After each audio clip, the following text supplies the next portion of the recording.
Hey guys, welcome to WebDev Cloud. आज के इस वीडियो में हम परफॉर्म करने वाले हैं वीपीसी पियरिंग। तो चलिए स्टार्ट करते हैं। ओके, तो ये है वीपीसी का कंसोल जहां पे एक डिफॉल्ट वीपीसी पहले से बना हुआ है। वीपीसी पियरिंग के लिए चाहिए 2 वीपीसी, तो एक हमें यहाँ पे क्रिएट करना पड़ेगा। पहले ये जो डिफॉल्ट वीपीसी है उसका नाम कुछ दे देते हैं, लेट्स से वीपीसी 1, और इसको सेव कर देते हैं।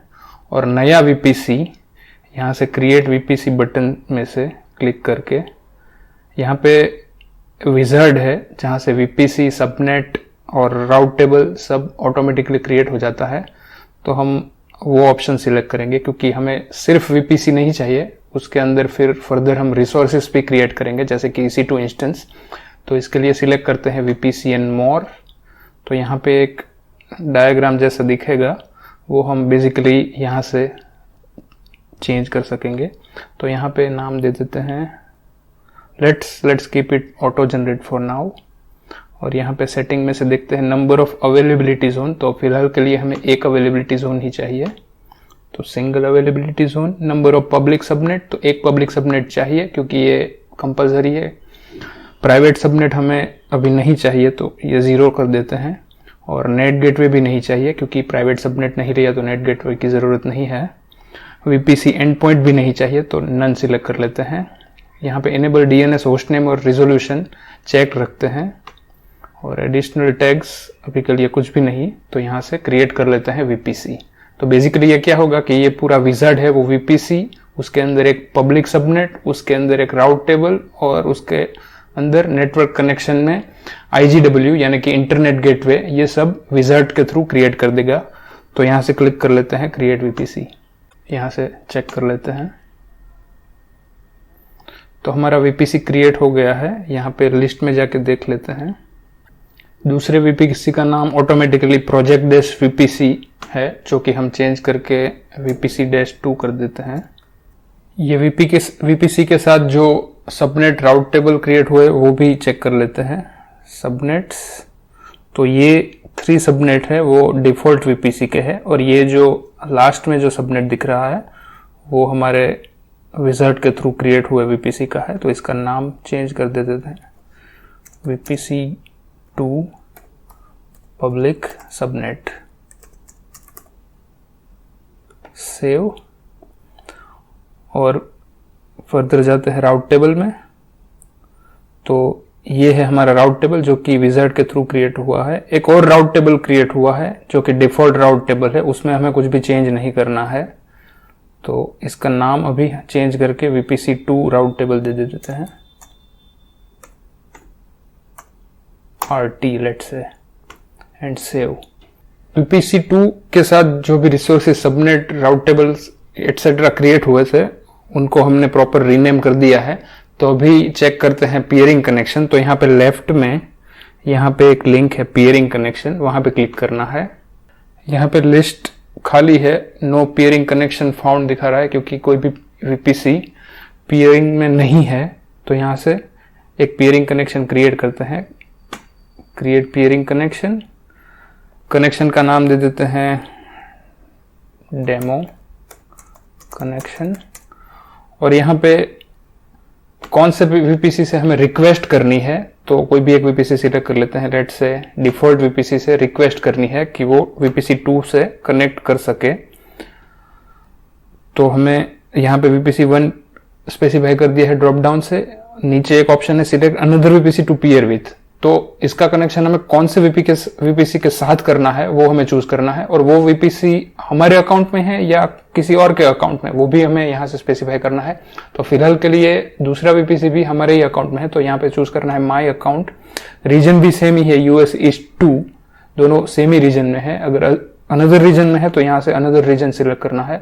फिलहाल के लिए सेम रीजन है तो पहला वाला चेक बॉक्स आएगा, और यहाँ पे से VPC ID को सिलेक्ट करना है जो कि है VPC2।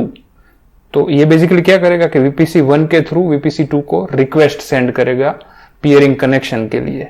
रिक्वेस्ट इसलिए सेंड करनी है क्योंकि अगर सपोज दूसरे अकाउंट में अगर कनेक्शन करना है और आपको अगर परमिशन नहीं मिलती दूसरे अकाउंट से, तो ऐसे केस में आप दूसरे VPC के साथ कनेक्शन नहीं कर पाओगे। तो इसके लिए ये रिक्वेस्ट सेंड करेगा और बाद में उसको अप्रूव भी करनी रहेगी।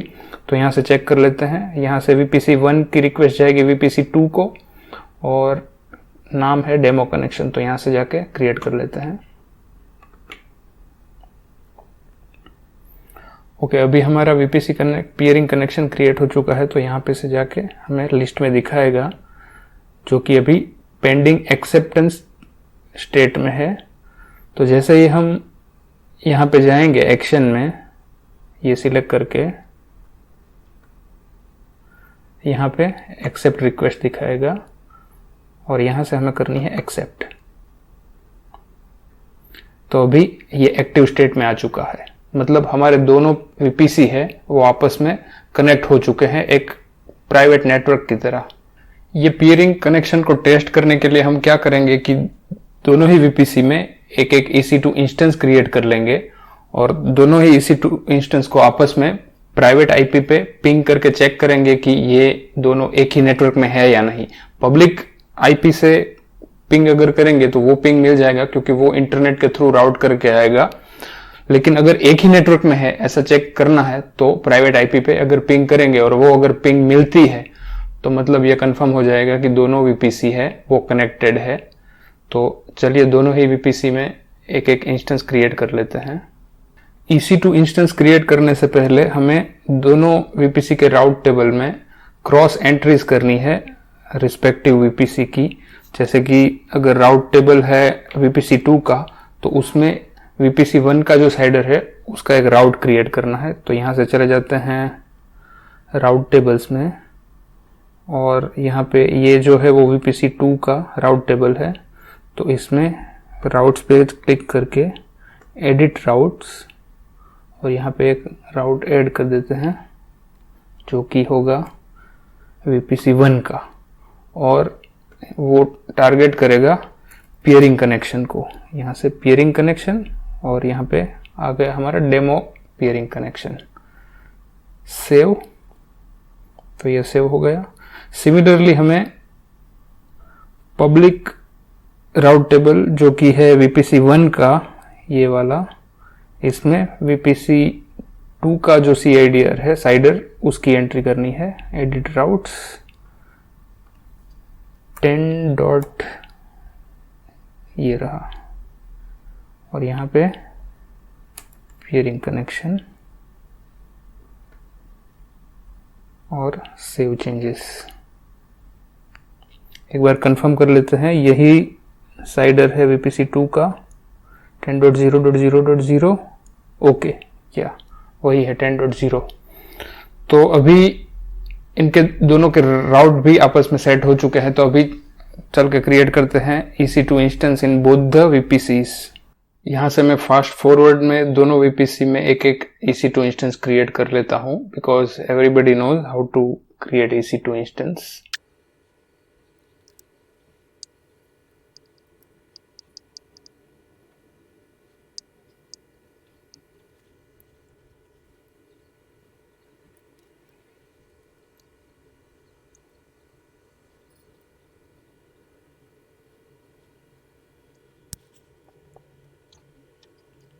यहाँ पे दोनों ही इंस्टेंस क्रिएट हो रहे हैं और जो लोग EC2 इंस्टेंस क्रिएट करना नहीं जानते वो यहाँ पे आई बटन में दिए हुए वीडियो को देख के वो चेक कर सकते हैं कि कैसे EC2 इंस्टेंस को लॉन्च कर सकते हैं। दोनों ही VPC के अंदर रिस्पेक्टिव इंस्टेंस क्रिएट हो चुके हैं। तो अभी हमें क्या करना है कि अगर हमें VPC1 से VPC2 पे पिंग करनी है तो क्या करना होगा कि VPC2 का जो सिक्योरिटी ग्रुप है उसके ICMP पोर्ट को VPC1 के सिक्योरिटी ग्रुप के लिए अलाउ करना पड़ेगा। तो यहाँ से पहले VPC1 का जो सिक्योरिटी ग्रुप है उसका जो ID है वो कॉपी कर लेते हैं ताकि यहाँ पे हम रूल में डिफाइन कर सकें। और अब सिलेक्ट करते हैं VPC2 इंस्टेंस को, यहाँ से सिक्योरिटी ग्रुप में चले जाते हैं नए टैब में। यहाँ से एडिट इनबाउंड रूल पे क्लिक कर लेते हैं, नया रूल एक ऐड कर लेते हैं ICMP पोर्ट का जो कि पिंग करने के लिए रिस्पॉन्सिबल है।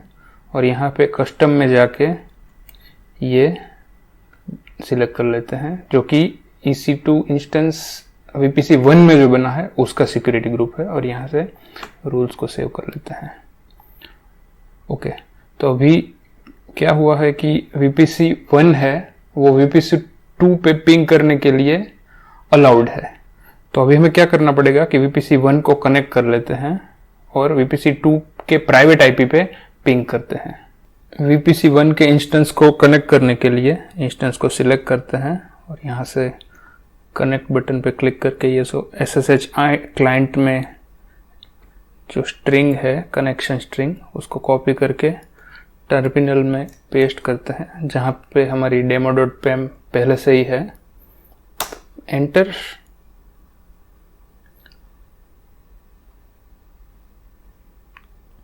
तो यहाँ पे हमारा इंस्टेंस है वो कनेक्ट हो चुका है और यहाँ पे से हमें पिंग करनी है VPC 2 के अंदर जो EC2 इंस्टेंस बना है उसके प्राइवेट IP पे। तो उसका प्राइवेट IP इंस्टेंस में जाके कॉपी कर लेते हैं, VPC 2 का प्राइवेट IP, VPC 2 इंस्टेंस, यहाँ पे है प्राइवेट IP 10.0.3.196, कॉपी कर लिया है। अगेन टर्मिनल में चले जाते हैं और यहाँ पे पेस्ट कर देते हैं और हिट एंटर। तो यहाँ पे हम देख सकते हैं कि पिंग मिल रही है। इसका मतलब ये है कि दोनों ही इंस्टेंस है वो एक ही नेटवर्क में है पीयरिंग कनेक्शन के थ्रू। तो इससे पता चलता है कि हमारा पीयरिंग कनेक्शन हो चुका है और दोनों ही VPC है वो जैसे एक ही नेटवर्क से बिलोंग करते हैं ऐसा प्रिटेंड करते हैं। हालांकि दोनों ही VPC एक अलग आइसोलेटेड VPC है, दोनों का साइडर ब्लॉक अलग अलग है। तो पीयरिंग कनेक्शन के थ्रू हम दोनों ही VPC के रिसोर्सेस को ऐसे कनेक्ट कर सकते हैं मानो वो एक ही नेटवर्क में हो। तो ऐसे हम चेक कर सकते हैं। जैसे ही हम ये पीयरिंग कनेक्शन है उसको रिमूव करेंगे उसके बाद ये प्राइवेट IP पे पिंग करना बंद हो जाएगा। Let's check. अभी तो पिंग मिल रही है जैसे कि आप देख रहे हैं 64 बाइट्स इज रिसीव्ड। तो यहाँ पे हम ये टर्मिनेट कर देते हैं और अभी जाके जो पीयरिंग कनेक्शन है वो रिमूव करके देखते हैं कि उसके बाद में पिंग है वो वर्क करती है या नहीं।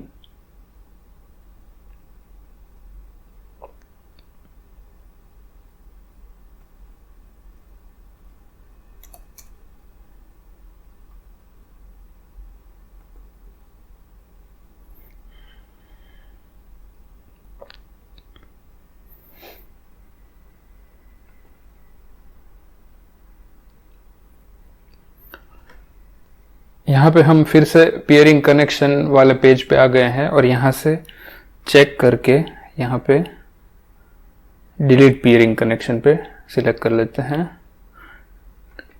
डिलीट रिलेटेड राउट टेबल एंट्रीज, ताकि वो जो राउट टेबल में हमने वो जो क्रॉस एंट्रीज की थी VPC 2 के राउट टेबल में VPC 1 के साइडर ब्लॉक की और VPC 1 के राउट टेबल में VPC 2 के साइडर ब्लॉक की जो एंट्री की थी उसको भी ये रिमूव कर देगा along with the removal of this peering connection। सो यहाँ पे डिलीट और यहाँ पे क्लिक ऑन डिलीट। तो अभी हमारा ये जो VPC peering कनेक्शन बना हुआ था वो डिलीट हो चुका है। उसका मतलब ये है कि अगेन ये जो दो VPC है वो आइसोलेटेड मोड में जा चुके हैं, दोनों ही अलग अलग नेटवर्क है।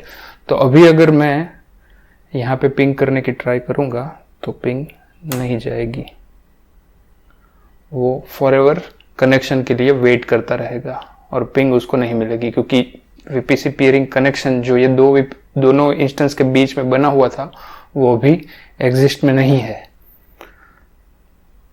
तो इससे आप जान सकते हैं कि VPC पीयरिंग कनेक्शन कैसे वर्क करता है और क्या उसकी प्रोसीजर है, कैसे राउट टेबल में क्रॉस एंट्री हमें करनी रहती है। ऑल्सो एक बात ध्यान में रखनी है कि VPC कनेक्शन है वो ट्रांजिटिव नहीं है। इसका मतलब यह है कि अगर 3 VPC है, VPC 1 का कनेक्शन VPC 2 से है और VPC 2 का कनेक्शन VPC 3 से है, तो इसका मतलब ये नहीं कि VPC 1 है वो VPC 3 पे कनेक्ट कर सके प्राइवेटली। इस ऐसे केस में हमें VPC 1 को अलग से VPC 3 के साथ पीयरिंग कनेक्शन करना होगा, क्योंकि ये ट्रांजिटिव नहीं है। तो होप ये वीडियो आपको अच्छा लगा होगा। मिलते हैं नेक्स्ट वीडियो में। Till then have a nice time.